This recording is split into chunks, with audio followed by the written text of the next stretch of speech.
gracias por estar aquí una vez más en esta noche que creo que es el día más frío que hemos tenido en lo que llevamos de ya casi invierno. De modo que mi agradecimiento porque haya venido una vez más. Y mi agradecimiento también a los patrocinadores, sin los cuales pues sería bastante complicado poder organizar esto, porque somos una asociación que gasta poco. Y por supuesto al Castillo de Pilabuenas, que es un sitio espectacular y en el que nos encontramos bien. Yo voy a empezar enseñándole a ustedes esta foto. No sé si se ve bien, pero se la pueden imaginar. Esta es la foto que se hizo el mes pasado, de la reunión anual que celebra el Fondo Monetario Internacional. Hay aproximadamente, los he contado un poco por encima, pero bueno, hay unos 110 personas, de los cuales 6 son mujeres. Les he querido enseñar esa foto para que puedan ustedes entender un poco lo que es la personalidad de la invitada que tenemos esta noche y lo difícil que le ha resultado llegar a estar en esas fotos. En un ambiente lleno de corbatas, de un mundo hecho de hombres y que le ha tenido, no prohibido por ley, pero casi prohibido el acceso durante mucho tiempo. Para llegar ahí, al sitio ese que ocupa hoy la vicepresidencia del Banco Europeo de Inversiones, ha recorrido un larguísimo camino. Y yo no le voy a hablar mucho de lo que ella va a hablar luego del Banco Europeo de Inversiones, de finanzas, porque no sé, pero sí sé algo de ese camino que ha recorrido. Magdalena Álvarez se quedó huérfana de padre y madre a los 16 años y siguió viviendo sola en Málaga, hizo su bachillerato, se arregló a su casa y un día me confesó en una de las muchas entrevistas que le hice que ese bachillerato lo terminó con una media de 4 matrículas de honor y el resto sobresaliente, decía con mucho orgullo merecido. Cuando terminó el bachillerato se fue a Madrid, estudió Ciencias Políticas, al mismo tiempo que estudiaba con beca, por supuesto, daba clases particulares como tantos estudiantes que tienen que sacarse unos dinerillos para poder subsistir, y terminó la carrera de Ciencias Económicas a los 23 años y 4 años más tarde era inspectora de finanzas. Yo siempre llamo inspectora de Hacienda, ¿no? Creo que es lo mismo, lo más común, que es una posición durísima y que ella también con mucho orgullo dice que la aprobó a la primera, cosa que no es nada habitual. Bueno, me he saltado una cosa que quería decir. Cuando de aquella experiencia de Málaga me comentó una vez una cosa que la he contado algunas veces, y ella me dijo textualmente, dice, supe que tenía que valerme por mí misma, y yo creo que eso es una máxima que le ha presidido en buena parte de su vida, sobre todo en su vida profesional, y que por eso ha llegado donde ha llegado. Cuando vuelvo al Ministerio de Hacienda, en el Ministerio de Hacienda empieza como inspectora, no les voy a contar los distintos cargos que desarrolla, pero 12 años después era directora general del Departamento de Inspección de Hacienda, o sea que se lo había currado y se había convertido en una experta en temas financieros y de financiación y de, por supuesto, de impuestos, ¿no? Eso fue en el 1994 cuando da el salto a la política. Hasta ese momento pues era una mujer experta en esos temas tan duros y tan difíciles, y de repente Manuel Chávez la hace consejera de Economía y Hacienda, y es la primera mujer, que eso ahora nos parece una cosa normal, pero en 1994 era importante, la primera mujer en toda España que ocupa una consejería de esas características. Recordarán que cuando estuvo aquí Carmen Calvo, ella misma comentaba que normalmente, y puso el ejemplo que fue una buena ministra, de Soledad Becerril, que normalmente las ministras que llegaban a ministras, las mujeres que llegaban a ministras, pues las hacían de cultura, de educación y tal, pero era muy difícil acceder a esos puestos de consejera de Economía y Hacienda. Y en esos 4 años, en ese tiempo, cuando yo coincidí con ella trabajando en El País en Sevilla, y en fin, pude conocerla en profundidad y sobre todo qué es lo que hacía y lo que le estaba costando. Por ejemplo, Magdalena quiso hacer una cosa que hubiera probablemente agilizado mucho el panorama de las cajas de ahorro, que quiso fusionar las 6 cajas de ahorros que había en ese momento en Andalucía y hacer una gran caja única y que fuera pues un poco el organismo financiero de la comunidad autónoma. Eso fue imposible porque tuvo muchísimos adversarios en contra, algunos del propio partido, ¿no? Del propio Partido Socialista. Hoy esas 6 cajas han desaparecido todas, absorbidas o fusionadas, o simplemente se han ido al fin, no quiero decir, han desaparecido simplemente, y solo queda una, que casualmente es la que nos patrocina a nosotros, Unicaja. En aquella época también Magdalena tuvo que discutir porque el gobierno central, entonces en manos del Partido Popular, con José María Aznar, se les olvidó contar a 400.000 andaluces, con lo cual la financiación que llegaba a Andalucía pues será 400.000 menos que nos contaron. Y ahí tuvo serias disputas con el ministro de entonces, que era el señor Rajoy, que hoy es presidente del gobierno. Y también, y termino, tuvo una larga polémica cuando ella denunció que Cajasur iba mal, que allí había al frente de aquella caja un cura, el cura Castillejo, que entre otras cosas se había hecho una póliza, como se descubrió luego, de 400 millones para él y sus hermanas. Cuando Magdalena denunció aquello, el cura lo que terminó fue echándose en brazos del Partido Popular, hizo una triquiñuela legal y Cajasur pasó a depender durante un tiempo del gobierno central, entonces del Partido Popular. Casualmente Cajasur también, como saben ustedes, ha desaparecido, nos ha costado cientos de millones de euros, creo que unos 500 aproximadamente, y en los brazos en los que se echó el cura Castillejo eran los del señor Rato, que por cierto, pues sabrán ustedes que es el que ha llevado a esa situación tan penosa en la que se encontraba aquí. De ahí Magdalena fue fichada primero como miembro del Consejo de Asesores que tenía Rodríguez Zapatero en los meses previos a la campaña, luego la hizo ministra de Fomento. No les voy a explicar a ustedes lo que hizo como ministra, yo creo que fue una gran ministra, está ahí su obra, la tenemos por ejemplo una de ellas muy cerca, de Peñaperros, pero promovió las infraestructuras en toda España, las comunicaciones, dio un impulso espectacular al AVE, en fin, todo ese tipo de cosas que ustedes ya saben.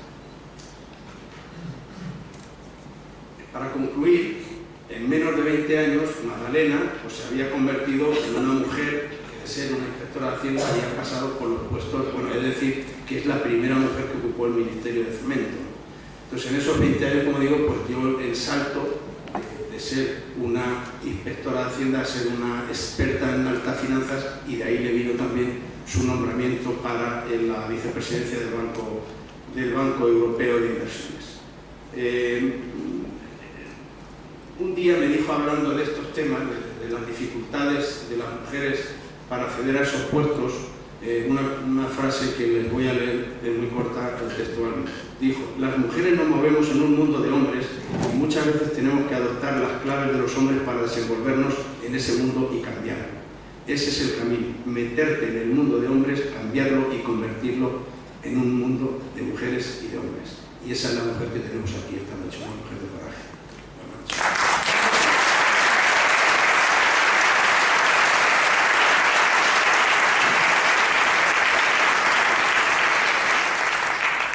Muchas gracias, buenas noches. Les puedo asegurar que no soy la que iba a decir nada de lo que has dicho, que me ha dado como vergüenza, ¿no? Y sobre todo, menos mal que me ha contado alguna de las anécdotas, de las metaduras de pata que suelo hacer de vez en cuando. Incluso esta noche algunos de ustedes me han comentado algunas de las cosas que he ido haciendo a lo largo de mi vida.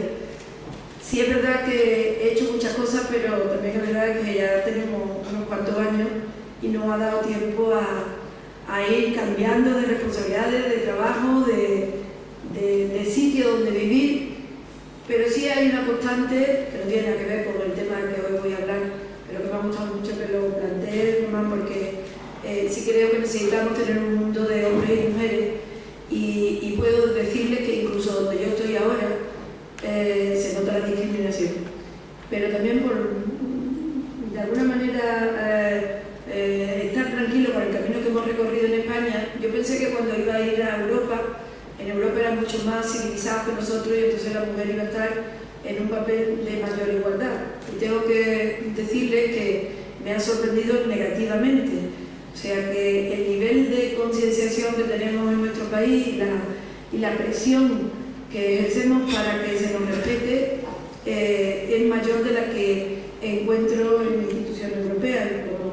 tú me has enseñado una foto que es de un organismo internacional en donde la representación de las mujeres es muy baja. Y es una pena, porque para empezar ellos se lo pierden, pero sobre todo se lo pierde el mundo, porque un mundo de hombres y mujeres es un mundo mucho mejor. Es un mundo con sensibilidades mucho más compartidas y con posibilidades de actuación mucho mejores. Y es verdad que las mujeres tenemos una manera de comportarnos distinta, nos gustan cosas distintas. Yo recuerdo que una vez le dije al presidente del gobierno, José Rodríguez Zapatero, digo, bueno, ahora estamos, pero queremos ser como somos, no queremos parecer hombres, sino queremos ser como somos, que nos acepten ya con el otro perfil. Y esa es yo creo que es una batalla todavía que tenemos que dar entre todos nosotros, porque sé que todos los que estáis aquí estáis en la misma línea de igualdad y en la misma línea de respeto. Así que sin más, primero le voy a agradecer a Román que me haya invitado, le voy a agradecer a todos ustedes que estén hoy aquí perdiendo esta tarde por oír lo que voy a decirles, pero no defraudarles, pero seguro que no les voy a defraudar en la respuesta después del coloquio. O sea que lo que voy a hacer es abrir boca y después todo aquello que no haya dicho o que crean que es mejor que lo aclare, pues estoy segura de que intentaré contestarlos. Y además creo que Román y el foro, la Escuela de Ciudadanos, le da una oportunidad al Banco Europeo de Inversiones en explicar qué es lo que estamos haciendo, porque es un gran desconocido. Y creo realmente que estamos haciendo una labor importante en un momento de crisis económica, en un momento en que se necesita liquidez, en un momento en que las restricciones de crédito hacen que la actividad económica caiga y que esa actividad económica al caer suponga un drama humano que es el que estamos viviendo todos los días.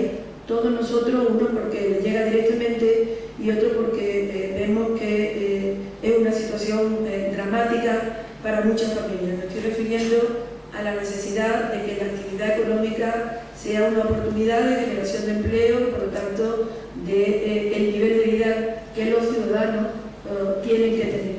Y en ese momento en que se necesita coordinar esfuerzos, en que se necesita tener una visión no solamente del corto plazo, sino también del medio y largo plazo, en que se necesita saber que hay políticas nacionales, pero también políticas más allá del nivel nacional, que tienen que sumarse, que complementarse, que tienen que analizar las posibilidades y ofrecerse al ciudadano para solucionar sus problemas. Creo que las instituciones financieras internacionales, enseñar una foto del Fondo Monetario Internacional, pero hay otras muchas, como el Banco Europeo de Inversiones, tienen un papel importante. Y sobre ese papel y sobre qué posibilidades tienen de actuar y cuál es su función principal, era lo que yo voy a tratar, era lo que yo quería comentarle y lo que voy a tratar de trasladarle a lo largo de este rato que estemos hablando. Para mí, y es una visión personal, las instituciones financieras internacionales tienen dos grandes funciones. Una en la reasignación de los recursos, en los fallos que tiene el mercado en la reasignación de recursos. Es decir, que el mercado funciona, hablando desde el punto de vista de la actividad económica, pero hay una gran parte de esa actividad económica que no lleva a cabo. Y no lleva a cabo por distintos motivos, pero sobre todo porque no tiene un beneficio inmediato. Puede tener un beneficio en el medio y largo plazo, pero el que tiene que obtener ese beneficio al hacer la actividad económica, que es la parte privada, pues como no lo obtiene, no lo lleva a cabo. Y esa reasignación de los recursos, también ocuparse de esa parte opaca, podríamos decir, del mercado, de ese punto muerto en el que no actúa, sino se le impulsa para que actúe, es el que yo creo que tiene una función muy importante de llevar a cabo las instituciones financieras públicas, las instituciones financieras internacionales. Y también tiene una parte importante que a lo largo de esta tarde trataré de explicar, que es la actividad anticíclica. La economía, sabéis que se mueve oscilando, unas veces estamos arriba, otras veces estamos abajo, y lo que tienen que hacer las instituciones financieras internacionales es tratar de que cuando estamos arriba achatar esa subida para garantizar que hay una estabilidad y cuando estamos abajo que caigamos lo menos posible y por lo tanto hacer más estable la actividad económica, achatar los ciclos, y eso es lo que en términos económicos se llama una actividad anticíclica. ¿Eso cómo se consigue?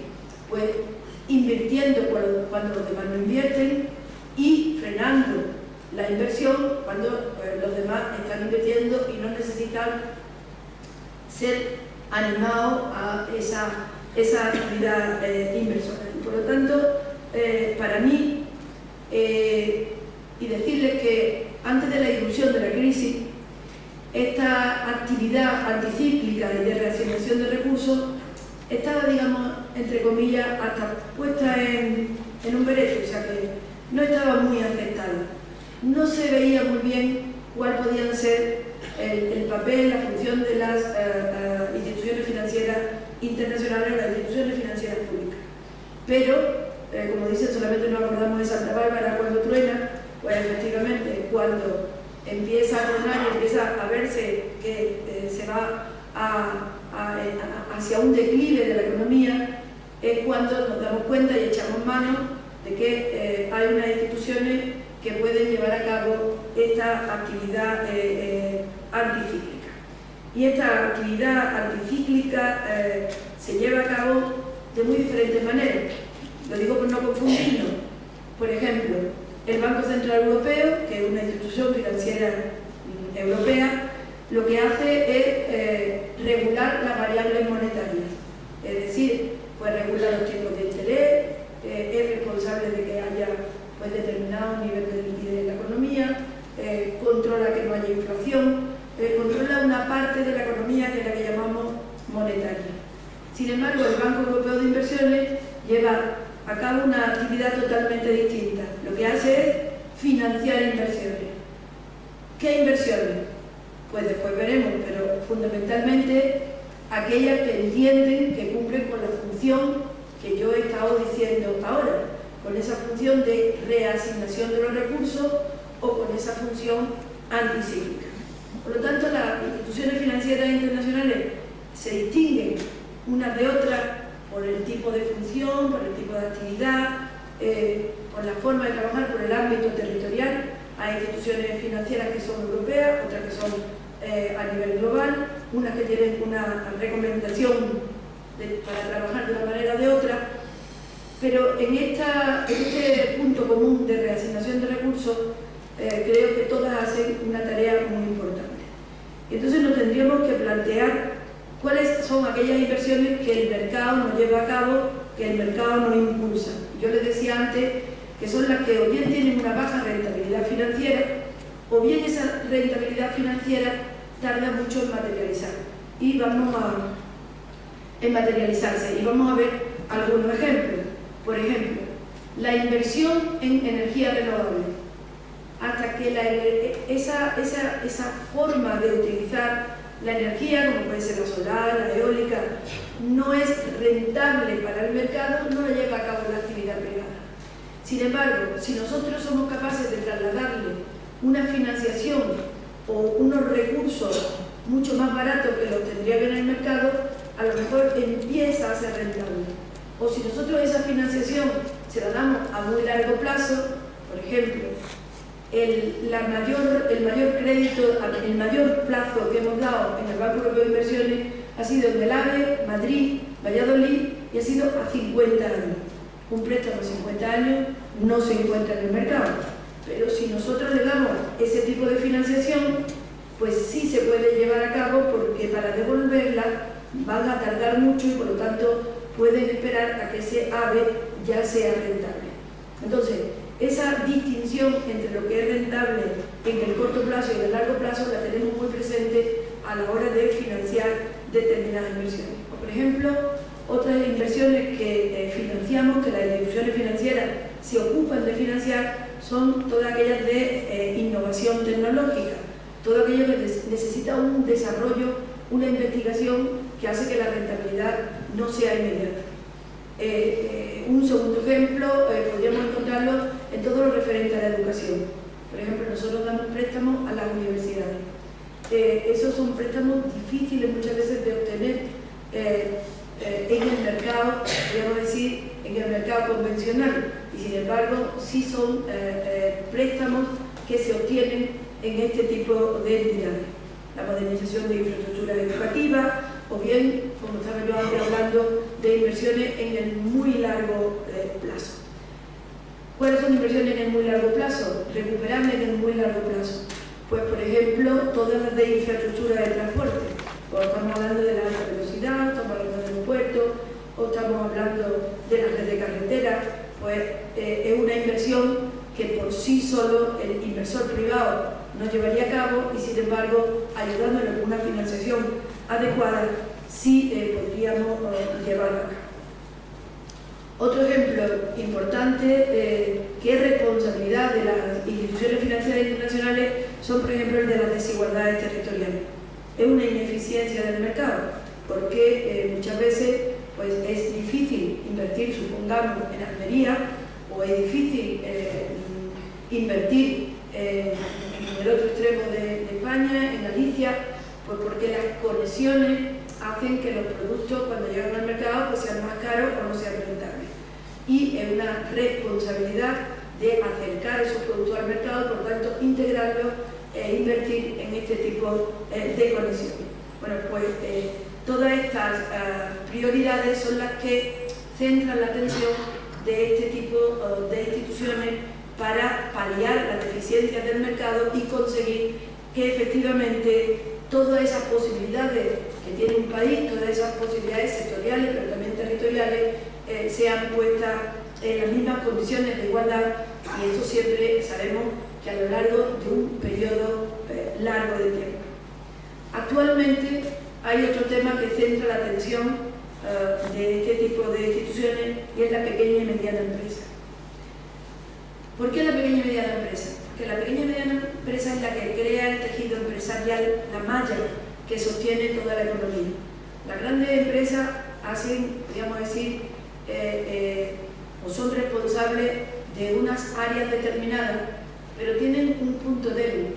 La gran empresa se puede deslocalizar, sin embargo la pequeña empresa está ubicada y fijada al territorio. Y cuando nosotros nos planteamos el darle una estabilidad al crecimiento económico, pero también una oportunidad al territorio, tenemos que empezar trabajando con la pequeña y mediana empresa.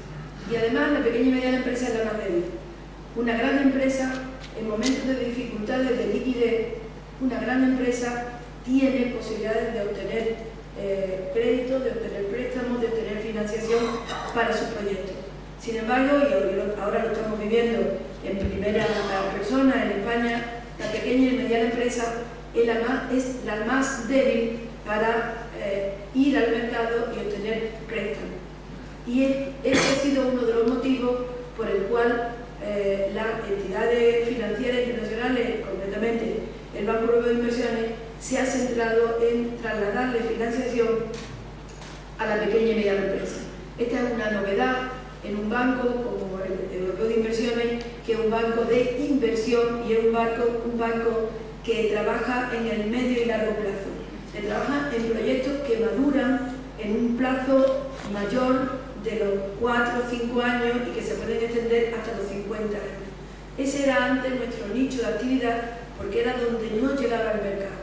Sin embargo, ahora nos hemos dado cuenta que hay otro gran nicho de actividad que es muy importante para el crecimiento y la generación de empleo y que está sufriendo las consecuencias de la crisis económica y financiera que está atravesando completamente Europa y todavía más cerca de nosotros nos pilla España. Y por lo tanto, ha sido uno de los sectores en donde nos hemos centrado en estos últimos años. Otro aspecto que yo quería, en el que me quería centrar y que quería aclarar era el papel anticíclico que tiene las instituciones financieras internacionales y concretamente el Banco Europeo de Inversiones. Es decir, refuerza su actividad cuando hay crisis económica, aumenta la financiación de inversiones, facilita que se lleven a cabo proyectos de inversión cuando hay crisis económica y mantiene una actitud o una actividad mucho más reducida, más tímida, cuando esa necesidad no se plantea porque la propia actividad normal de la economía genera esa financiación y no hay restricciones crediticias. Esa actividad es importante, pero está muy relacionada con la dimensión. Es decir, es un aspecto cuantitativo que tenemos que tener en cuenta, porque para que tenga un impacto en la economía tiene que tener una determinada dimensión, que haga que sus efectos se noten y que contrapese esa caída de la actividad privada. Esta sería a grandes rasgos lo que yo diría de la actividad de las entidades financieras internacionales, pero me gustaría acercar el foco a lo que hace el Banco Europeo de Inversiones. El Banco Europeo de Inversiones, antes de empezar a detallar determinados aspectos, me gustaría darle 4 notas características de lo que hace el banco en términos generales. La primera característica es que es un banco. O sea, que olvidemos de todas aquellas entidades que lo que dan son subvenciones o hacen otro tipo de actividad que no sea financiera. La actividad del banco es una actividad crediticia. Lo que hace básicamente es dar préstamos o avales, garantías, pero siempre desde la perspectiva del crédito. Pero ¿a quién o a qué le da crédito? ¿Qué financia el Banco Europeo de Inversiones? Pues lo que financian son inversiones. Y aunque parece una cosa evidente, lo digo para distinguirnos de otros bancos, nosotros no financiamos entidades. Nosotros no le damos un préstamo a la Comunidad Autónoma de Castilla-La Mancha, le hemos dado muchos préstamos. Le damos a la Comunidad Autónoma de Castilla-La Mancha un préstamo para hacer algo, para hacer vivienda, para hacer investigación en las universidades, para rehabilitar un edificio determinado, para trasladárselo a la pequeña y mediana empresa, y por lo tanto lo que nosotros financiamos son proyectos de inversión concretos para hacer una carretera, etc. Es un banco de inversiones, y una característica que a mí me gusta resaltar y más en estos momentos es un banco público. ¿Y por qué tiene tanta importancia que sea un banco público? Pues porque lo que busca no es maximizar el beneficio, no busca obtener rendimiento de su actividad. ¿Cuál es nuestro rendimiento? Nuestro rendimiento es mejorar la calidad de vida del ciudadano. Nuestro rendimiento es servir al ciudadano. Por eso creo que es oportuno que esté invitada en este tipo de foros. Nuestro rendimiento es servir al ciudadano. ¿Qué ciudadano? Al ciudadano europeo. Es la cuarta característica. Es un banco de inversiones público y europeo. Por lo tanto, nosotros estamos bajo las directrices de la política europea. ¿Nuestros socios quiénes son? Los Estados miembros. ¿Y nuestros objetivos cuáles son? Los de la política europea. La política europea, que como saben ustedes, trata de reducir la diferencia entre unos territorios y otros, que es la convergencia territorial, reducir las diferencias entre los ciudadanos, la diferencia de nivel de vida de los ciudadanos, por lo tanto, cohesión social. Es una política europea que lo que trata es de integrar los territorios. Una de nuestras estrategias y de nuestras prioridades son las redes de transporte, también las redes eléctricas, para darle una garantía de suministro eléctrico y una integración a todo el territorio europeo. Pero otro de nuestros objetivos es la lucha contra el cambio climático y por lo tanto nosotros damos prioridades a todos aquellos proyectos que supongan una mejora, un mayor respeto y una mayor protección medioambiental, una mejora en el uso de los recursos, una eficiencia en el uso de los recursos, un impulso a todas las energías renovables a las que antes he hecho referencia. Y cuando hablo de cohesión social y territorial, ahí tenemos una prioridad clara, insisto, porque es una prioridad que cada vez gana una mejor posición, que es la pequeña y mediana empresa. Tenemos otra prioridad que es el capital humano. Estamos hablando del conocimiento, de la economía del conocimiento, de la investigación, pero también de los recursos, de la mejor preparación de nuestros ciudadanos, y estamos hablando de los recursos que destinamos a las universidades, los recursos que destinamos a la educación, a la infraestructura educativa, a la sanitaria, etc. O sea que hablamos de proyectos de inversión, pero en un amplio abanico de proyectos de inversión que sirven a todos estos objetivos, sobre todo dentro de Europa. Y es importante que tengamos en cuenta eso para terminar sabiendo cuál es la posibilidad de actuación que tenemos. Y decía que es una gran oportunidad el estar hoy aquí, porque el Banco Europeo de Inversiones, creo que no se conoce este dato, es la mayor institución financiera internacional. A mucha distancia, a favor de esta gran dimensión que tiene el Banco Europeo de Inversiones, del Banco Mundial. Todo el mundo conoce el Banco Mundial, sin embargo, prácticamente nadie conoce el Banco Europeo de Inversiones. Nosotros en 2011 hemos prestado 20.000 millones de euros más que el Banco Mundial. Esa es la idea de la dimensión y de la capacidad de actuación que tenemos dentro y fuera de Europa, pero otra de nuestras características es que el 90% de la actividad, por mandato de aquellos que toman las decisiones y que establecen cualquier que sea nuestras directrices, el 90% de la actividad del banco tiene que ser dentro de Europa y el 10% lo llevamos a cabo fuera de Europa. Y por lo tanto nuestra capacidad para incidir en ser un instrumento de política económica adecuado para ser anticíclico y para llevar a cabo la reasignación de recursos viene dado por el volumen de actividad que podemos llevar a cabo anualmente. En 2011 les decía que eran 61.000 millones de euros con una finalidad clara que es para trabajar en pro del crecimiento de Europa, un crecimiento de calidad, entendiendo como tal un crecimiento sostenido, un crecimiento sostenible y un crecimiento inclusivo.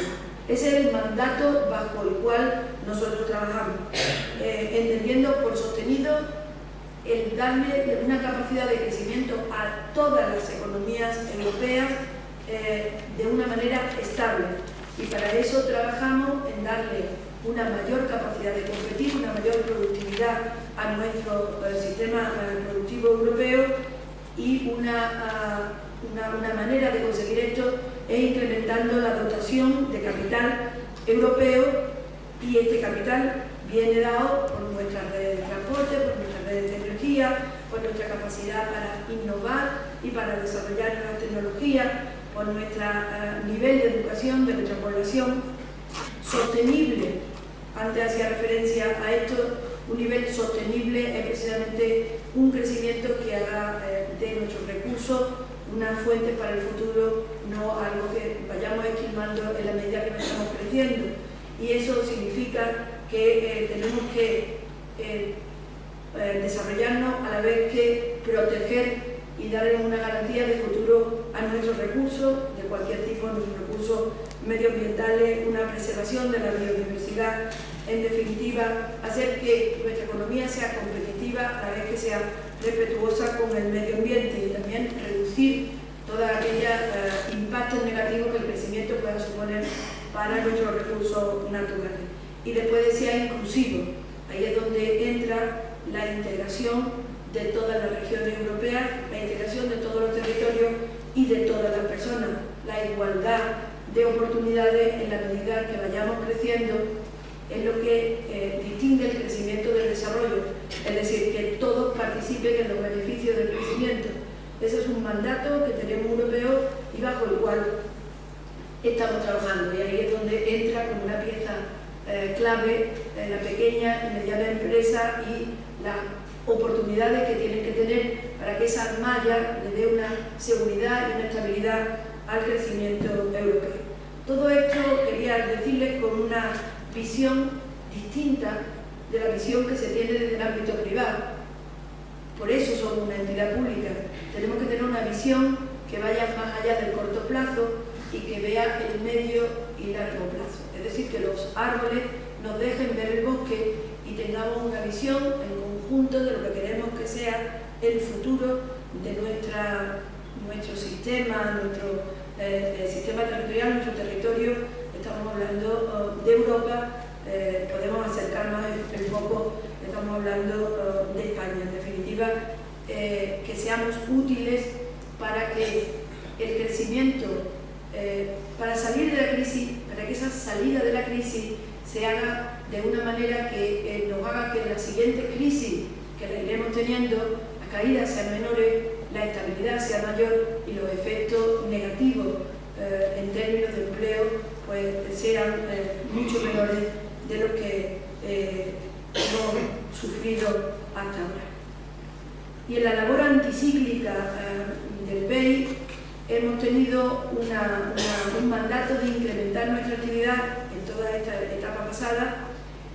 Sin embargo, hemos visto que no ha sido suficiente para paliar la situación en la que se ven inmersos muchos países de Europa, entre ellos España, y hemos tenido que hacer un esfuerzo adicional a través de un esfuerzo de adaptación y de suministrar nuevos instrumentos para que sean bien utilizados por la economía y sirva para reducir el desempleo y garantizar una senda de crecimiento mejor. Para llevarlo a cabo hemos tenido que ir haciendo sucesivas ampliaciones de capital del propio banco para mantener su solvencia y darle la capacidad de seguir financiando la actividad privada en las mejores condiciones. Hoy me preguntaban por qué el banco es un banco bueno. ¿Cuáles son las ventajas que el Banco Europeo de Inversiones ofrece al ciudadano? Yo me permitiría decir que, en primer lugar, en estos términos y en estos momentos, la mayor ventaja es que da liquidez, en un momento donde no tiene liquidez la economía. ¿Y esa liquidez cómo la da? Pues la da en mejores términos, la da en mejores condiciones. Nosotros prestamos a un precio más barato y además prestamos a un plazo mayor. Esto da tiempo a que se digiera, digamos decir, por la economía, esa liquidez que se le suministra a menor precio y a mayor plazo, y pueden llevar a cabo inversiones que de otra manera no se podrían hacer. Hoy me preguntaba Román que le pusiera algún ejemplo, porque se había sorprendido de un dato que yo di el otro día en Sevilla sobre el volumen de préstamos que habíamos dado a la economía española en 2011. Dimos 9.000 millones de euros de préstamos para diferentes inversiones. Y la ventaja financiera, el ahorro que le supuso de una manera acumulada, después podemos ver algún ejemplo concreto identificando un proyecto de inversión, fue de 1.900 millones de euros. O sea que 9.000 millones de euros, la ventaja financiera, la diferencia que han obtenido, si ese préstamo lo hubieran obtenido en el mercado, esos 9.000 millones, la ventaja financiera han sido de 1.900 millones de euros. Eso es un ahorro para nuestra economía, es un ahorro tan importante que permite hacer otras muchas cosas, pero además es mucho más. Es una reducción de coste, porque con esos 1.900 millones, eso significa que a la hora de devolver el dinero han tenido que devolver menos y por lo tanto han tenido, individualmente hablando, una reducción de los costes, por lo tanto una mayor capacidad de competir y una reducción en términos globales del gasto que ha llevado a cabo nuestra economía en el año concretamente 2011. Y yo le ponía a Román un ejemplo que ha sido el último préstamo que he firmado para el Metro de Granada. El Metro de Granada, de 130 millones de euros que se le da de préstamo, el 40% es de ahorro financiero. Esto quiere decir que todo el material móvil que se va a comprar para el Metro de Granada le sale gratis al inversor, al promotor del proyecto, al que sea. En este caso es la Junta de Andalucía, pero podría haber sido cualquier otro inversor. Ponía el ejemplo también de en Lorca, que dimos un préstamo también para todos los efectos negativos del terremoto, para rehabilitar un determinado edificio, y también el ahorro financiero pues era de más de un tercio. Esta ventaja financiera, ¿por qué se puede trasladar? Pues porque es un banco público. Nosotros tenemos una gran solvencia, porque tenemos una gran dimensión y además un equilibrio entre el riesgo que asumimos al dar los préstamos y el capital que nos está soportando por detrás, podríamos decir, para que se entienda. Tenemos la triple A, que es lo que ahora es el top de los ratings. Cuando empiezan a decir, ha rebajado el rating, tiene tal rating, en definitiva nos colocan en una escalera y el banco está en el tope de la escalera, con el mejor rating. Y después al resto de los calificados por la agencia de rating los va colocando en los distintos niveles de esa escalera. ¿Y qué significa la escalera? Porque estamos con mayor facilidad, estamos más cerca de obtener los préstamos. Los obtenemos más baratos, a más plazo y con mayor facilidad. Y esa facilidad financiera se la trasladamos a los países, se la trasladamos a las compañías, se la trasladamos en definitiva a los que van a llevar a cabo la inversión. Trasladamos la ventaja de obtener liquidez, trasladamos los mejores precios que obtenemos, es decir, más barato, a menos tipos de interés, y trasladamos la ventaja del plazo. Por eso somos un banco bueno, porque lo que hacemos es bueno, cómo lo hacemos es bueno, los resultados de lo que hacemos es bueno y somos buenos para los ciudadanos. Así que sin más, no sé si me han hablado mucho o poco, porque yo no soy como Iñaki que controla el tiempo, no lo controlo, no tengo ni idea, pero con esto termino ofreciéndome a que hagamos un coloquio fluido y franco de todos los temas que a ustedes les puedan interesar y que yo pueda contestarles. Muchas gracias.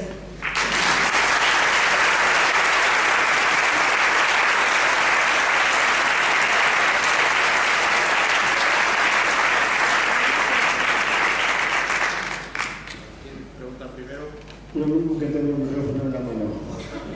Voy a aprovechar. Aproveche. Una muy cortita.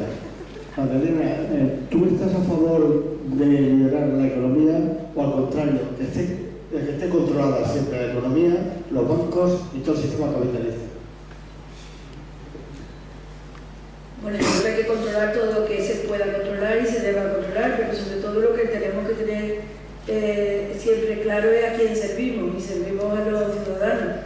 Y lo que tenemos que buscar siempre es tomar decisiones adecuadas que permitan dar un margen de maniobra, pero con los límites que establezcan el respeto de los derechos de los ciudadanos.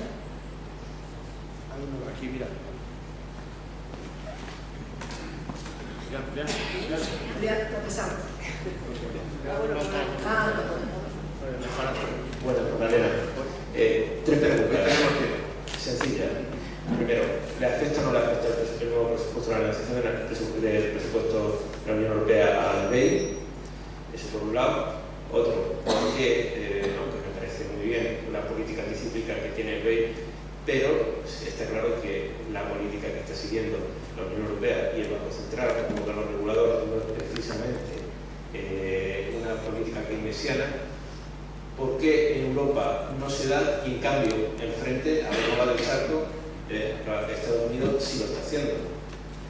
Todos sabemos por qué la General Motors, entre otras, y todo el sector automovilístico de Estados Unidos ha resucitado por políticas keynesianas. Y por qué no se nota tanto la actividad del BEI en la prensa. Así es, un producto o es un órgano anticíclico, porque la Unión Europea no le da esa publicidad que le viene. Bueno, muchas gracias. Vamos a ver, la negociación del presupuesto europeo no afecta en absoluto al Banco Europeo de Inversiones.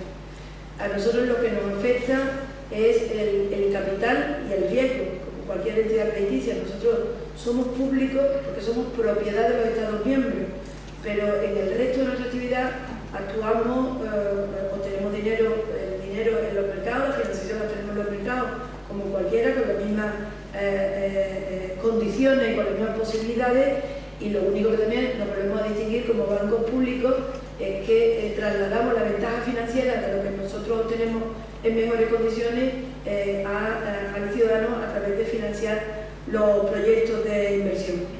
Efectivamente, llevamos a cabo una actividad anticíclica por mandato europeo Y esta actividad anticíclica se ha puesto de manifiesto en el próximo incremento de capital que vamos a tener de 10.000 millones de euros desembolsados, en donde los Estados miembros van a participar de acuerdo con la proporción que tienen en el capital del banco, y esto va a suponer movilizar inversiones por más de 160.000 millones de euros. Lo digo tan despacito porque no podemos ni hacernos una idea de lo que significa eso. Y eso es puramente keynesiano. La actividad del banco anticíclica yo creo que es más que keynesiana, porque si recordamos lo que decía Keynes, para reactivar la economía, decía, bueno, aunque de una manera muy sencilla lo voy a explicar, aunque se tenga que hacer un boquete y después rellenarlo, eso crea empleo. El tiempo que se está haciendo el boquete y rellenando crea empleo, y por lo tanto ya esa actividad tiene utilidad, aunque no tenga ninguna utilidad, como el fin en sí mismo es solamente generar empleo, generar actividad y mover la economía. Y eso yo digo que es más que keynesiano, porque además de reactivar la economía financiando inversiones, se busca que esas inversiones sean útiles para el futuro y también en el corto plazo, o sea, en el corto, en el medio y en el largo. El Banco Central Europeo no tiene, yo diría que es la otra cara de la moneda. La política económica tiene dos caras, la política fiscal y la política monetaria. El Banco Central Europeo es política monetaria y nosotros somos política fiscal. La política del gasto lo llevamos nosotros y el Banco Central Europeo lleva la política monetaria. ¿Por qué en Estados Unidos o en Brasil o en China hacen un tipo de política y nosotros hacemos otra? Eso lo deciden los votos. Los ciudadanos votan y deciden qué tipo de política quieren. En Estados Unidos han votado de una manera y en Europa han votado de otra. Y lo deciden los ciudadanos, y en una democracia eso es lo que respetamos. Y lo último es que yo creo que tienes toda la razón. No se nos conoce porque no tenemos una buena política de comunicación. Eso es un fallo y tenemos que hacer un esfuerzo, los que estamos allí, en trasladar lo que se está haciendo para que el ciudadano europeo lo valore y lo apoye, porque tiene un instrumento de mucha potencia, es un instrumento que hace muchas cosas y puede hacer muchas más, y como es un instrumento europeo, tiene que ser conocido, valorado y apoyado por los ciudadanos europeos. Eso es lo que además yo creo que estáis haciendo también aquí, que es trasladar mensajes, que la gente conozca lo que se está haciendo y a través del conocimiento apoyarlo o no apoyarlo, lo que se quiera.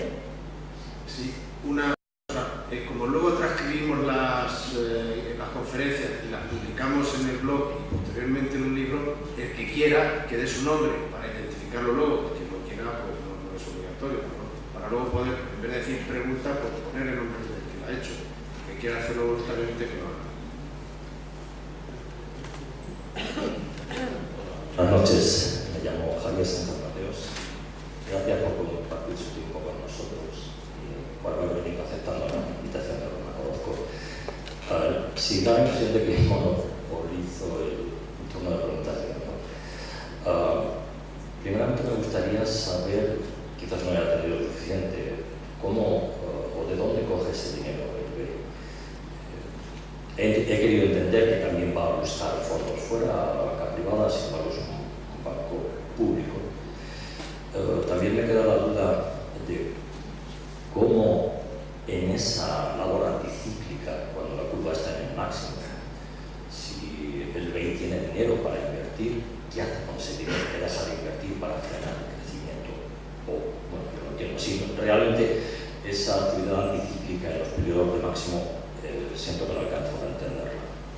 Decirle también que yo personalmente conocía un poquito por los periódicos la función del BEI, pero si realmente son 20.000 millones de euros más que el Banco Mundial, debería darse más a conocer. Entiendo que no, hay empresas que les habría venido fenomenal. Decirle también que en cuanto a la calificación de la AAA, yo personalmente no presumiría, es algo personal de Javier. ¿Por qué? Porque Lehman Brothers, AIG, etcétera, cayeron teniendo esa AAA, ¿no? Lo que sí yo le animaría era que dentro de Europa se formara una agencia de calificación europea que hiciera contrapesos a las americanas o a las japonesas, que existen. Y ya particularmente para mi región y para España, a ver, del total de esa inversión, sabemos que son más de 20 millones del Banco Mundial, pero hay una parte que viene a España, ¿no? La parte que viene a España ya es una cuenta muy concreta, y la parte que viene aquí a La Mancha.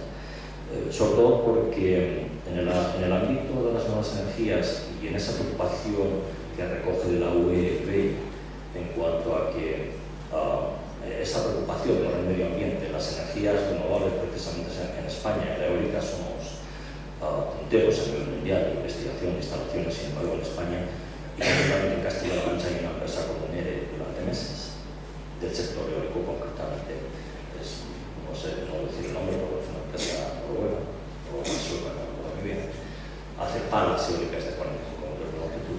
Y también hay empresas que se dedican al sector fotovoltaico, ya sea para la célula o para la oblea, que están en un NERE, en un año, y que, bueno, yo creo que podrían haber recogido esas subvenciones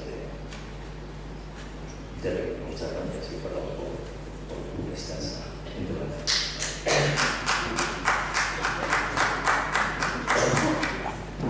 Bueno, muchas gracias. Ante todo, voy a aclarar una cosa. El BEI no da subvenciones. El BEI solamente da préstamos. Y da préstamos, para empezar, a quien se lo pide.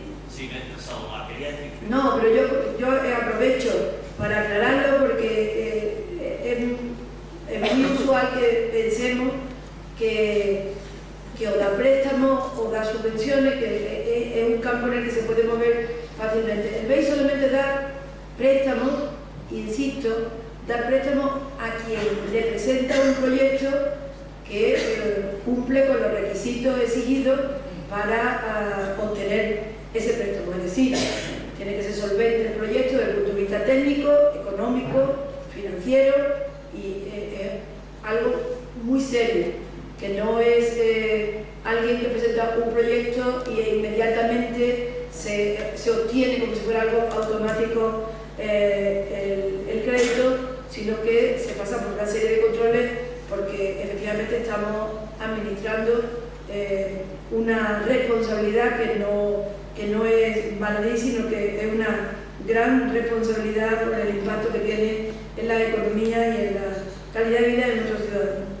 El dato que me pide, menos mal que lo traía, porque en 2011, por ejemplo, la actividad del BEI fue de 60.000 millones de euros aproximadamente. En 2011, España obtuvo 9.000 millones de préstamos y Castilla-La Mancha 900.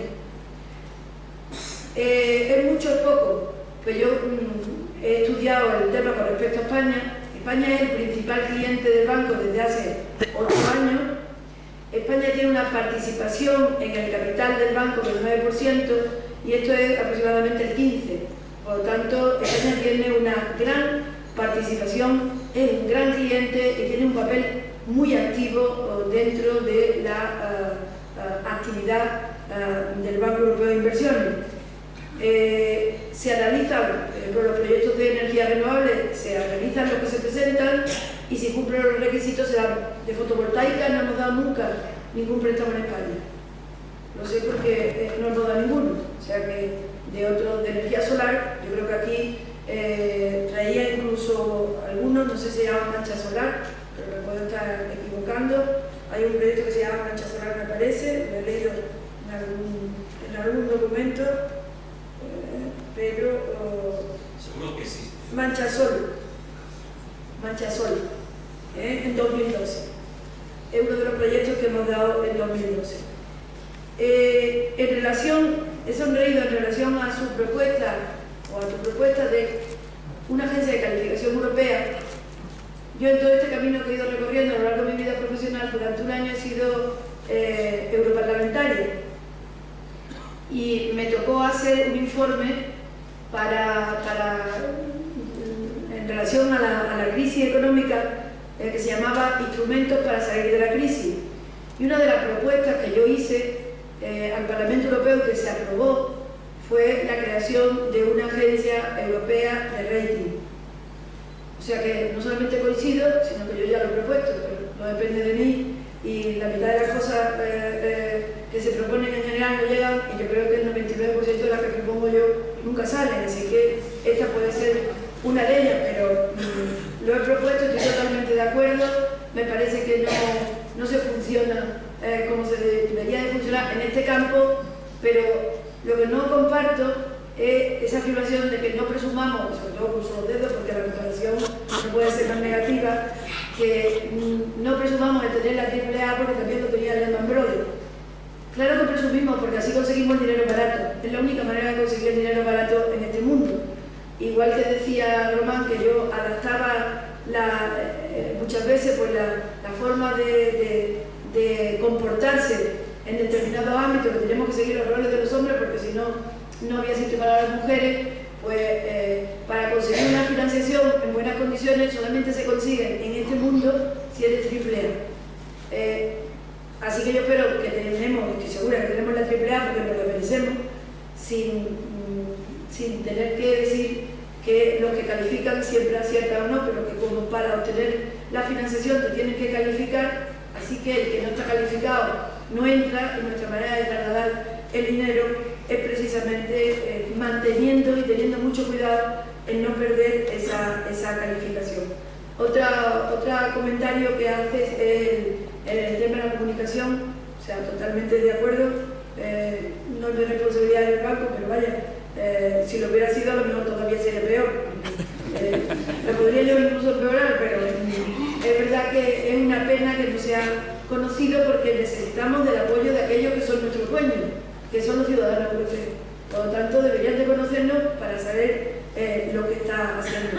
¿Qué hacemos en expansión? Mantener un perfil bajo y en recesión incrementamos incluso el capital para tener aún mayor capacidad para actuar en momentos de crisis económica. Y por último, en esto me voy a parar un poquito más, ¿cómo nos financiamos? Cuando se constituye el banco, se crea con un capital y en ese capital solamente participan los Estados miembros con determinados porcentajes, cada uno distinto, España concretamente con algo más del 9%, Italia, Francia, Reino Unido y Alemania con el 16%. Nosotros somos el quinto accionista del banco, 4 grandes, que son estos 4 países, porque pusieron el dinero y no hay la más mínima discusión, el quinto España y después a mucha distancia, a más de la mitad, otros países y después con muy poca participación otros muchos países europeos. O sea que esa es la composición del capital. A partir de ahí, de esa primera aportación, que parte está desembolsado y parte está sin desembolsar, del capital, sin desembolsar del capital, ¿cómo tenemos dinero? En los mercados. Exactamente igual que cualquier institución pública o privada que va al mercado a obtener financiación a través de la emisión de bonos y colocándolo en sucesivas emisiones en los mercados y de ninguna otra manera. Por eso es la importancia de la AAA, porque los mercados te dan esa financiación, te la cobran según la calificación que tenga en ese rating de esas 3 agencias existentes actualmente en el mundo. Creo que he contestado todas las preguntas. Sí. Muy buenas noches, Magdalena. Soy Rafael, vengo de Ciudad Real. He saludado antes recordándote una anécdota del aeropuerto subterráneo. A mí me ha parecido muy interesante tu intervención, se agradece, en la línea que ha dicho el compañero de antes, de que este Banco Europeo de Inversiones es un gran desconocido. A mí me he alucinado con esas cantidades tan grandes que has dicho. Y destaco de tu intervención, y no quiero hacer un resumen, esas 3 B que has dicho, ¿no? Que como dicen en mi pueblo, el bueno, bonito, barato, ¿no? Y en una defensa que has hecho de lo que es la banca pública. Sin embargo, a mí, con la que está cayendo, te venías a explicar tu banco de inversiones, y lo has hecho muy bien. Sin embargo, sí que parece que el discurso era una especie de, o esta sala era una especie de ínsula barataria, ¿no? Con la que está cayendo. Y a mí sí que me gustaría con todo el cariño del mundo, tirar de tu parte más de experiencia como inspectora, como consejera de Hacienda, como ministra, como eurodiputada, para que nos des una explicación de todo esto que está ocurriendo. A mí me interesa muchísimo. Y para ponértelo fácil, barra difícil, para que no dé la explicación genérica de la crisis, en esa defensa que has hecho de la banca pública, aquí el gran padecimiento que tenemos los españoles y los castellano-manchegos día a día, hora a hora, minuto a minuto, es que se ha optado por la banca y no por los ciudadanos, lógicamente. Y ayer oíamos la noticia de esos 30 y tantos mil millones que se tienen que repartir entre Bankia, Caixa Cataluña y la Caja Gallega, ¿no? Entonces yo sí que quiero saber, y reitero, ¿no?, en esa alabanza del bueno, bonito, barato, quiero saber, ¿no?, en esa opción que se ha tomado por la banca a costa de destruir ese modelo que nos habíamos dado, destruido, que yo no sé, es mi mayor miedo, cuánto tiempo vamos a tardar en recomponer si es que somos capaces, con esta victoria absoluta del capitalismo, es si no había sido posible, Magdalena, otra fórmula. Sí, necesitaríamos otra ponencia. Yo primero, lo he comentado a algunas personas con las que hemos estado, bueno, que hemos visto antes de entrar aquí. Yo vengo aquí como vicepresidenta del BEI porque si no, no podría venir de ninguna manera. El Banco Europeo de Inversiones, todas las instituciones europeas establecen unas limitaciones en nuestras presentaciones públicas porque, en definitiva, somos una institución europea y representamos, por lo tanto, la política europea. No puedo hablar de política nacional, no voy a hablar de política nacional, lo siento. Todos sabéis lo que yo pienso, no haría ni siquiera falta que lo dijera de una manera expresa, pero francamente es que no puedo entrar en un análisis de la política nacional porque no lo permiten las normas de actuación del banco. Y en esos términos, sabía Román que venía, y en esos términos he tratado de hablar. Yo sé que hubierais preferido que hablara de otra cosa, pero entonces no hubiera podido venir. Yo claro que defiendo lo que significa el Banco Europeo de Inversiones. Lo defiendo, creo, y aunque parece que es una invención que he venido a contar sobre algo que no existe, como dicen en mi tierra, lo que es. Y eso es lo que es el banco. Distinto es que no se conozca, pero está llevando una función que yo la defendería hasta sus últimas consecuencias. Una función anticíclica, una función de reasignación de los recursos, una función de tratar de equilibrar y de mantener sectores importantes de la economía que difícilmente el mercado mantendría. Yo creo que con esta explicación queda claro la función que tiene y lo que está defendiendo. Pero de verdad que lo siento, no voy a meterme en nada que sea política nacional, por mucho que cuando cierre la puerta de mi casa tengo la misma opinión que he tenido siempre. Sí, buenas noches. Yo un par de preguntillas muy sencillas. La primera es, ¿en alguna ocasión el Banco Europeo de Inversiones ha tenido algún impago? Y en el caso de que haya tenido algún impago, tenga algún impago, ¿cómo reacciona? Muchas gracias. Sí, lo tiene muy bajo. Lo estaba buscando por aquí porque tenía ese dato. Es impresionante. Pero realmente no tiene impago porque lo que siempre tiene son garantías.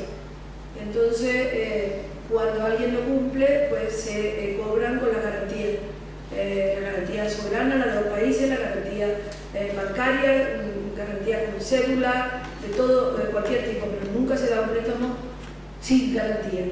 Por lo tanto, lo que hace es ejecutar la garantía que tiene. Bueno, aquí lo tenía el dato. Nunca pensé que me preguntarais esto.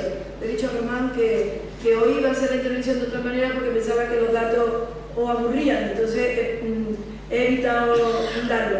La calidad de cartera de operaciones con un ratio de impagados muy baja, el 0,1% a final de 2011. El 0,1%.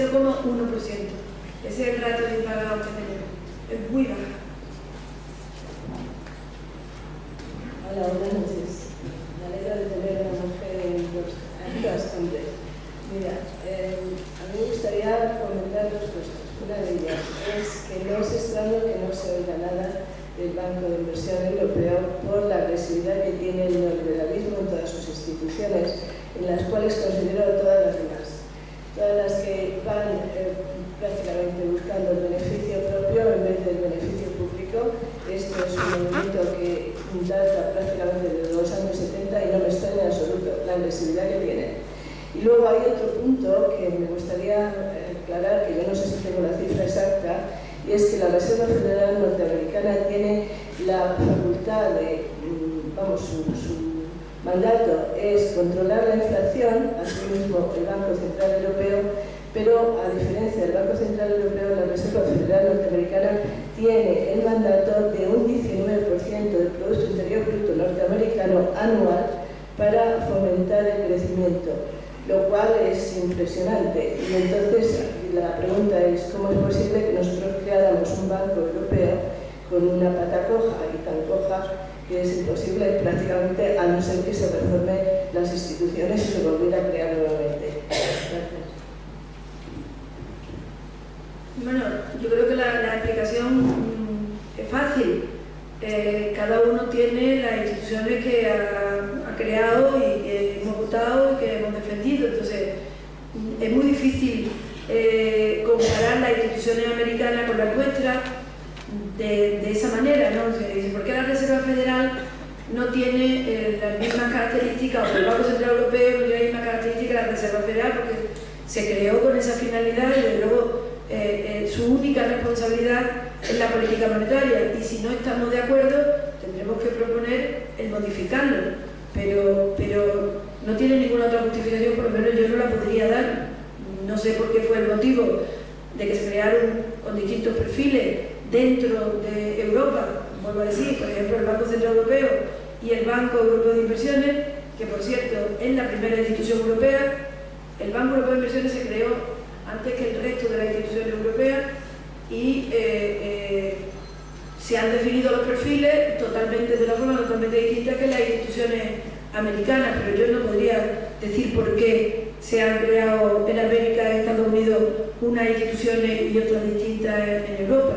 Son las instituciones que hemos ido creando uno y otro con la historia que tenemos a la espalda y con las posibilidades también que tenemos a la espalda, y de acuerdo con, podríamos decir, con la capacidad que te da pues estar en un país como es Estados Unidos, o estar en un proyecto político que se está generando como es Europa. La historia es totalmente distinta y por lo tanto las posibilidades de las instituciones también lo son. Pero eso es una opinión absolutamente particular, no tengo ningún tipo de justificación con fundamento para explicarlo.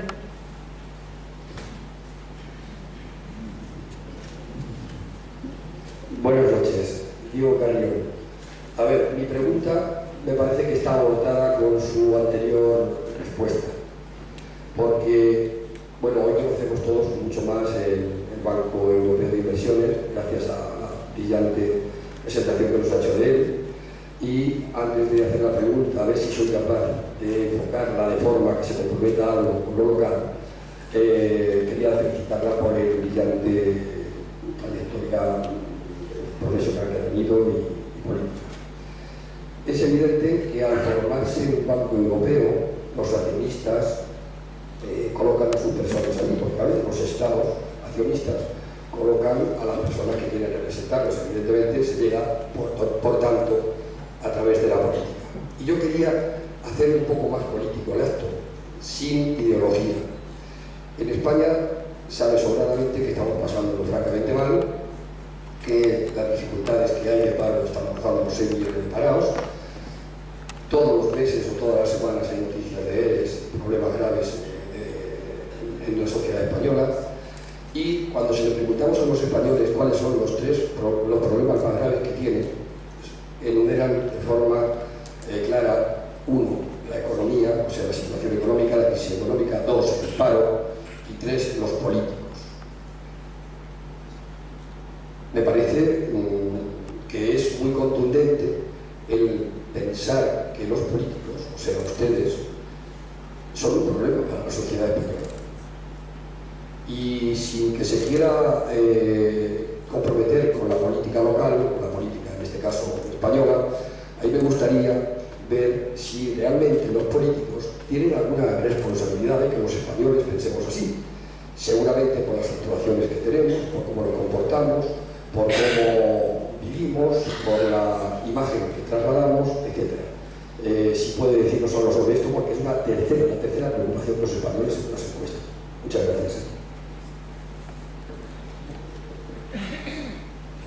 Voy a respirar 2 veces antes de contestar. Aquí sí le puedo contestar alguna cosa. Cuando no hay políticos, lo que hay es una dictadura. No, lo digo para que nos demos cuenta.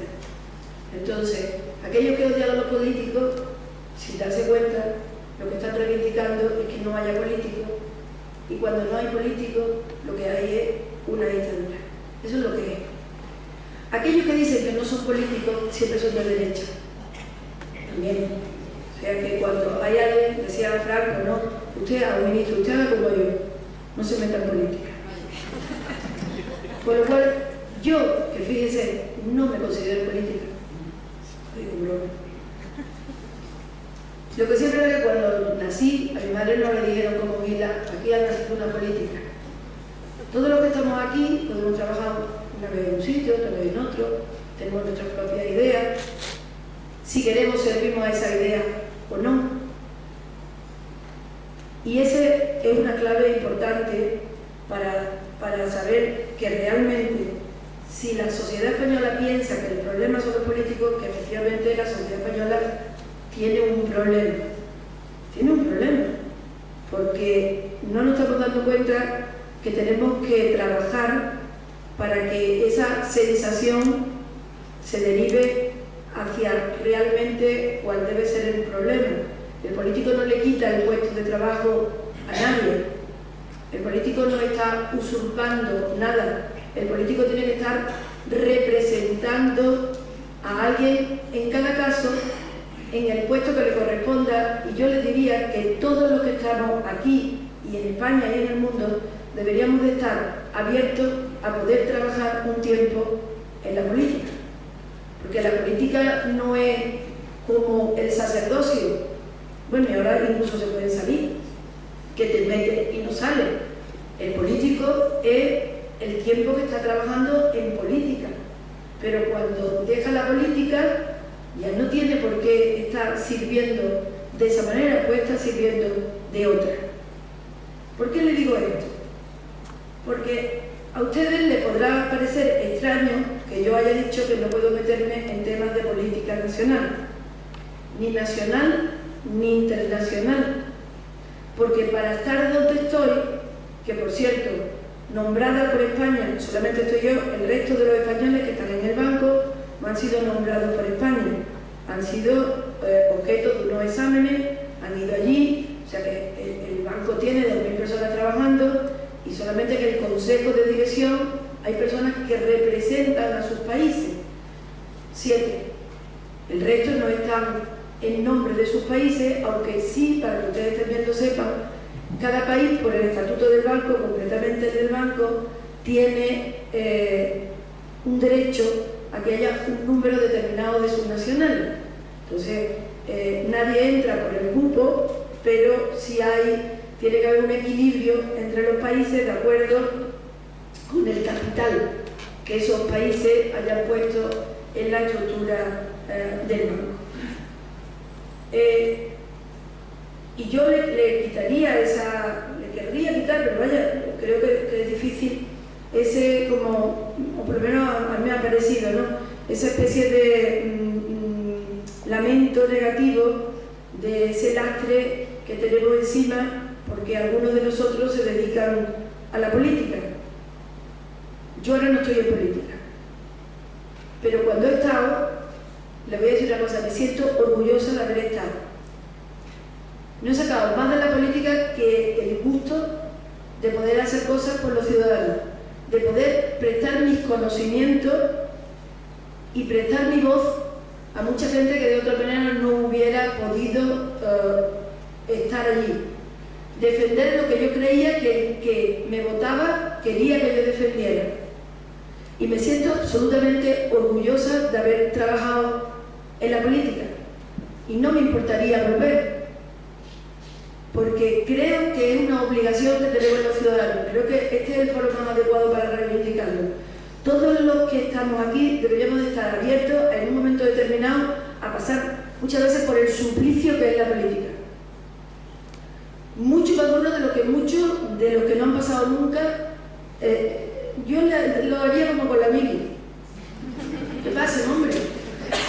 Y que aguanten el tirón. Porque muchas veces el que está allí luchando por sus ciudadanos, luchando por los derechos, luchando por lo que cree que tienen que conseguir, por el respeto que tienen que tener, por el sitio que tienen que dársele, muchas veces no se le entiende. Y yo podría contarle miles de anécdotas que incluso ahora hasta cuando lo veo digo, anda, pues para que se entere luego de un peine. El otro día pude ver en la tele a alguien que criticaba Caja Sur, a alguien que estoy segura que me criticó hasta la muerte porque yo quise poner a los responsables de Caja Sur en el sitio que le correspondía, exclusivamente. Entonces, no me puedo sentir culpable de haber participado en la política, me siento orgullosa y me siento en deuda con los ciudadanos que me permitieron hacer eso. Pero cuando no estoy no me puedo inventar que estoy.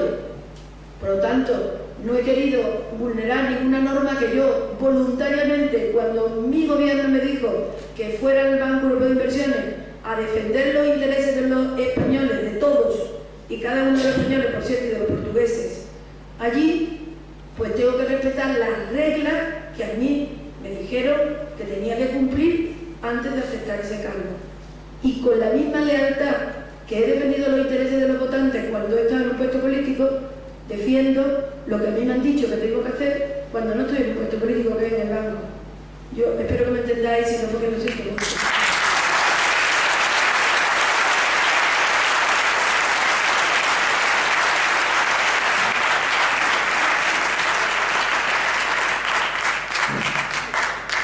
Gracias. Soy Jesús Guerrero, de Ciudad Real. Permítame, señor Álvarez, que vuelva a algo que ya se ha hablado antes. Parece ser que el Banco Europeo de Inversiones es una entidad pública que no maneja dinero público. Confírmelo porque a mí me suena raro. Segundo, se financia o tiene sus fondos de los mercados. Vale, eso, si lo entiendo bien, implica que el inversor que no está interesado en poner su dinero en un proyecto concreto porque le parece que no va a obtener beneficios suficientes, sí está interesado en prestar su dinero al Banco Europeo de Inversiones para utilizarlo como intermediario para que al final vaya el dinero a ese proyecto. ¿Lo he entendido bien? Ya lo explico. Bueno, efectivamente, el BEI es una entidad pública porque sus dueños son públicos. Los propietarios son los estados. Eso significa que los propietarios son los ciudadanos. Los dueños del banco son los ciudadanos europeos. Todos y cada uno con una participación distinta. Y ese fue el primer dinero que tuvo el banco, los primeros recursos financieros, los que pusieron en el capital desembolsado los estados miembros en nombre de los ciudadanos. Ese sí fue dinero público, o es dinero público. Y ese dinero le permitió al banco empezar a actuar en los mercados. Y lo que hace es conseguir financiación de los mercados para trasladarla a proyectos de inversión. Y ahora dice, proyectos de inversión que no son totales pero terminan siendo, es que la rentabilidad no siempre es económica. Hay rentabilidades sociales, por ejemplo la investigación. Por ejemplo, vamos a hablar de la energía renovable. Hasta que la eólica no dé rentabilidad a las compañías privadas, nadie invertiría en la eólica porque tiene que irse desarrollando. Es una rentabilidad que a lo mejor termina siendo una rentabilidad económica, pero primero es una rentabilidad medioambiental porque lo que se quiere es utilizar otras fuentes de energía y no sabemos cómo utilizarlas y por lo tanto alguien tendrá que investigar. Entonces, son proyectos que pueden terminar siendo rentables, pero que esa rentabilidad a priori no la tienen y hay quien se arriesga a financiarlo porque ese riesgo va a estar más que compensado con el resultado social, económico, medioambiental, el que sea en cada caso. Entonces, ¿por qué si se le da una financiación en mejores condiciones el proyecto ya lo puede hacer alguien privado? Porque sabe que lo puede devolver, por ejemplo, en 50 años. Mientras que en el mercado lo tendría que devolver a 5. ¿Se puede devolver una cosa a 50 años? Pues mucho más fácil que a 5, y sobre todo si a lo mejor el tipo de interés es el 1%. ¿Se puede devolver cuando es el 16 a 5 años? No. Y entonces hay un mayor abanico de proyectos que se pueden llevar a cabo si lo financia el BEI que si no. ¿Y el BEI por qué puede prestar 50 años? Pues porque consigue el dinero a 50 años. ¿Y por qué lo consigue? Por lo de la AAA. Porque en los mercados hay quien da dinero a 50 años cuando se fía de ti y no te da ni a 5 días y no se fía. Eso es lo que significa el rating. El rating significa que hay alguien que evalúa con mejor o menor fortuna y entrar, entre otras cosas porque evalúan a mi banco, pues evalúan y entonces dicen, este señor es más que fiable. ¿Ustedes saben a cuánto le están dando? ¿Cuál es el tipo de interés que ahora está financiando muchos bancos alemanes? A menos. O sea, que ellos reciben dinero por coger dinero. Están por debajo, o sea, tienen tipos de interés negativos. Esos son los mercados. Hay quien quiere poner dinero en un sitio e incluso da dinero porque le guarden el dinero. Mientras que otros, para obtener dinero, tienen que pagar unos tipos de interés muy altos. Esa es la diferencia del nivel de solvencia y del funcionamiento de los mercados. Y ustedes me preguntarán, ¿y por qué funcionan así los mercados? Pues me van a perdonar lo que voy a contestar. Pues porque les da la gana. Porque como es el dinero de cada uno, pues la gente hace con su dinero lo que quiere. Entonces, ese es el funcionamiento del mercado. Por eso yo les decía que lo que hacen las instituciones financieras es corregir ese funcionamiento, haciendo más lógico y completando aquellas donde los mercados no llegan. Porque como no les es rentable, no llegan. Entonces dice la institución financiera, no hay problema, yo voy a llegar. Yo voy a hacer, por ejemplo, una red de infraestructura de transporte que no lo harían los mercados nunca. ¿Por qué? ¿Saben por qué? Porque muchas veces que no se monta nadie en el tren y critican, dicen, anda, y han hecho un tren para que no se monte nadie. No, han hecho un tren para darle oportunidad a ese territorio para que vaya gente y se pueda montar. Y a lo mejor se tarda 15 años, 20 años, 25. Pero eso no lo haría el privado, pero sí lo hace lo público. ¿Por qué? Porque le tienen que dar oportunidad a todo el territorio, que es su territorio, es su gente. Y no cuentan si se montan 10 o si se montan 15. Quieren que en 20 años, no sé, por ejemplo, la gente no se vaya a ese territorio. O al revés, se localicen nuevas personas o vayan nuevas industrias. Entonces, no se hace una inversión, yo he sido ministra de Transporte, por eso lo digo con tanta vehemencia, no se hace solamente una inversión pensando en lo que hay entonces allí, están pensando en todo el mundo y también en por qué no hay gente allí. Y a lo mejor lo que tiene que dar es la oportunidad para que vaya gente. Y esa oportunidad necesita muchos años. Porque tiene que cambiar hasta la cultura, tiene que cambiar la manera de vivir, tiene que cambiar los sectores que están invirtiendo, tiene que generar nuevas oportunidades de empleo. Y eso necesita muchos años. Y entonces el inversor privado no quiere muchos años. Si cada uno de nosotros tenemos que hacer una inversión, o si a mí me dicen que la voy a recuperar dentro de 100 años, yo como inversor privado digo, no me interesa esto para nada. Pero como inversor público digo, sí, es que a mi territorio, a mi ciudad, depende de cuál sea mi responsabilidad, le interesa que yo tome esta decisión y dentro de 50 años seguramente pues aquí habrá un bosque, porque con ese criterio, pues, por ejemplo, nadie planta en su jardín nada que vaya a crecer en 100 años, pero sí lo tienen que cuidar para que pase en su país o en su región. Y esa es la diferencia de visión que tiene lo público de lo privado. Y ellos no son incompatibles, eso lo intenté decir al principio, pero seguramente no lo expliqué bien. Lo privado y lo público no es incompatible, es todo lo contrario, es complementario. Lo que pasa es que tienen que saber convivir conjuntamente y buscarse los nichos de actividad uno y otro, el público siempre buscando el bienestar y el privado encajándose en eso. Ese es el equilibrio que tiene que tener la sociedad desde mi punto de vista. Pero ni hay que demonizar lo público, como hacen algunos, ni hay que demonizar lo privado como pueden hacer otros. Yo creo que la clave es la convivencia de ambos y la complementariedad. Esa es mi opinión en este tema. A ver, ¿alguna pregunta? Y haciéndola breve, por favor, para que nos hable. Hola, buenas noches. Soy Sergio Torres. Quizá un poco reincidente sobre la pregunta que ha hecho antes el señor Sánchez Mateos.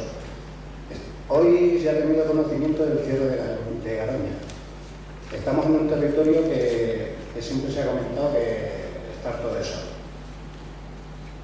¿Se tiene conocimiento de una posible inversión a nivel de reforzar esas energías renovables en contraste con el cierre de esta central nuclear? No, desde el Banco Europeo de Inversiones no, exactamente. A ver, ¿alguna más? ¿Serían ahí? ¿Alguien más? Venga, la última. Buenas noches. Es una pregunta muy concreta que a lo mejor en el transcurso de la charla se ha dicho, pero que yo estoy ando mal del oído y no me parece concreta.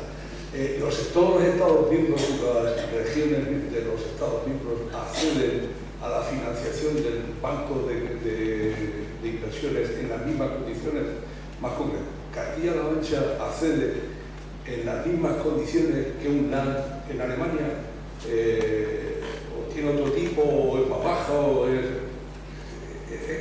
eso lo que quería preguntar. Normalmente todos los territorios acceden en las mismas condiciones, pero siempre los préstamos están unidos al riesgo. Ahora mismo España tiene el mismo, se llama el riesgo soberano, es el mismo que el resto de los países de Europa, incluido Castilla-La Mancha.